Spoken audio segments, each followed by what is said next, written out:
जब तक इनका इंडिपेंडेंटली अपॉइंटमेंट नहीं होगा, ये सस्पिशन, ये क्वेश्चंस बराबर अराइज होंगे कि ये सरकार के इशारे पर काम कर रहे हैं। कोई प्रेसिडेंट प्राइम मिनिस्टर को रिजाइन करवा सकेगा? इन्वेस्टिगेटिंग एजेंसीज को अपॉइंट एग्जीक्यूटिव करती है, यानी सेंट्रल गवर्नमेंट करती है, राइट? चाहे वो आईटी के हों, ईडी के हों, सीबीआई के हों। तो जब तक इनका इंडिपेंडेंटली अपॉइंटमेंट नहीं होगा, ये सस्पिशन, ये क्वेश्चंस बराबर अराइज होंगे कि ये सरकार के इशारे पर काम कर रहे हैं। ये मैं नहीं कह रहा हूं कि यूपीए के टाइम पे वैसे ही था, अभी भी ऐसे ही है। हमारी पुलिस फोर्स को देख लीजिए आप, एक एसआई के पोस्टिंग से लेकर डीजीपी तक हर पॉलिटिशियन का रिकमेंडेशन पे या तो उसकी कास्ट के ग्राउंड पे होता है, रिलीजन ग्राउंड पे होता है। तीसरी बात यह कि हमने संविधान में यह कहा है कि president of India will be guided by the aid and advice of the council of ministers. ये आर्टिकल है संविधान में। ये प्रपोज बिल ये कह रहा है कि प्रेसिडेंट प्राइम मिनिस्टर को हटा सकता है। कैसा? ये तो क्लैश हो रहा है ना उस आर्टिकल से। दूसरी बात यह है कि अब रियलिटी को एक्सेप्ट करिए। कोई प्रेसिडेंट प्राइम मिनिस्टर को रिजाइन करवा सकेगा? बताइए आप। अगर आप हिस्ट्री में देखेंगे तो पीवी नरसिम्हा राव को कोर्ट के ऑर्डर के ऊपर एक इन्वेस्टिगेशन सामने जाना पड़ा, मगर रिजाइन नहीं किए वो। अब यहां पर करना क्या है? गवर्नर, आप सेंट्रल गवर्नमेंट अपॉइंट करती है। गवर्नर अगर के राज में सिर्फ 4 या 5 मिनिस्टर्स को आप अरेस्ट कर लीजिए, सरकार गिर गई, सरकार बचेगी ही नहीं ना। तो इसको कौन कंट्रोल करेगा? यूनियन टेरिटरी में तो पूरा होम डिपार्टमेंट सेंट्रल गवर्नमेंट के पास रहता है। पूरा होम डिपार्टमेंट जो वो तो सेंट्रल गवर्नमेंट के पास रहता है, चाहे वो पुडुचेरी हो, दिल्ली हो, अब आप जेएनके ले लीजिए। तो फिर इंडिपेंडेंस कहां रहा?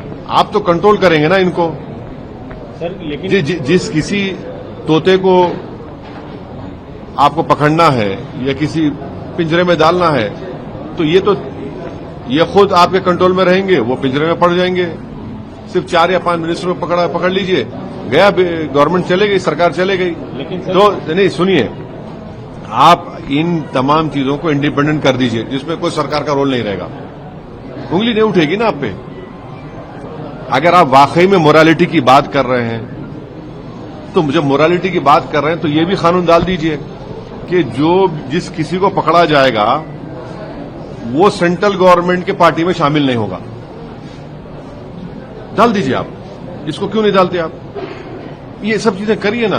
आपकी इंटेंशन, आपकी नेक नियति जाहिर हो जाएगी। सर, जेपीसी का रास्ता खुला है। अभी हमारे एडिटर इन चीफ के इंटरव्यू में अमित शाह जी ने बोला है कि जेपीसी में जाएगा, जेपीसी में चर्चा होगी, जेपीसी में सारे पार्टियों के लोग हैं, तो उसमें आप बात उठाइए, चीजें होंगी। नहीं, आप मेरे पास आए तो मैं बोल रहा हूं ना।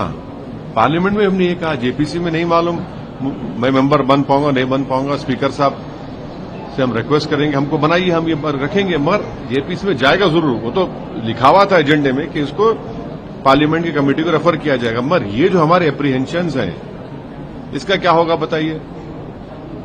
उसका क्या करेंगे आप? भाई महाराष्ट्र में क्या हुआ?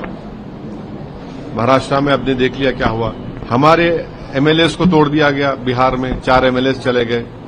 फिर आप कर्नाटका में क्या हुआ? हर जगह ऐसे ही हो रहा है।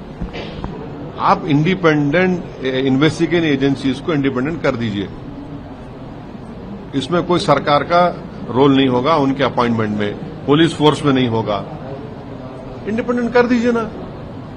कॉन्स्टिट्यूशनल मोरालिटी इसमें नहीं आती क्या? फिर बताइए आप। इसमें भी आना चाहिए कॉन्स्टिट्यूशनल मोरालिटी। तो अब आप यूएपीए में डाल देंगे किसी को, यूएपीए लगा दिए। बीएनडबलएस के और पीएमएलए के कई सेक्शंस हैं, आप डाल दीजिए। आराम से बैठिए। 30 दिन नहीं, 3 महीने बेल नहीं होगी। 3 महीने बेल नहीं होगी। जब क्या करेंगे आप? अच्छा, आपको केस लगाने की जरूरत, डिटेन कर लीजिए आप। डिटेन के पावर्स भी हमने बीएनडबलएस में है। बीएनएस में है, रिटर्न कर लीजिए, 30 दिन चला गया वो। ये बात समझने की जरूरत है।